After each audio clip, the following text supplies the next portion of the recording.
Please tell us a bit about yourself. Thank you for having me. I am the new federal member for Menzies, but before that I was in the Army. I was an officer and a commando. I did commando selection and training and spent a mixture of time in the reserves and full-time. Your rank and title?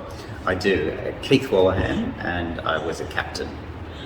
I first joined, I saw a green tent at Orientation Week at Melbourne University in 1996. That was for Melbourne University Regiment. So I started in the reserves, and then it was soon after graduating as an officer that I decided I wanted to try my hand at commando selection.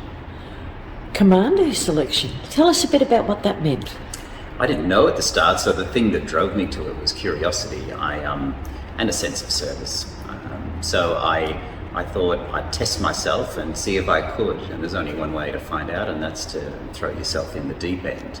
And it was very physically exhausting and tiring with little sleep or food, but you realise that all of us are quite resilient, and most of it's your mind playing tricks, so you just need to never give up. So how long did you serve in the military? Mostly it was reserves at the start, and then when you do commando training, most of the commando training is full-time, so you have to do a lot of full-time training for that. I was the only reservist officer on my course, the rest were full-time. And but then when you deploy overseas, you have to go full-time. So I did 4 deployments overseas with the Army, so several periods of full-time service. And so when you served overseas, please tell us where you served. So the first tour was to Timor-Leste, or East Timor, and that was in 2007. It then backed up with several trips to Afghanistan. So I went as an operations officer in 2008. I went as a platoon commander in 2009-10, and that was probably the highlight, my professional highlight. And then again as a staff officer embedded with an American task force in 2014 as the Deputy Chief of Operations. So what was your most difficult memory?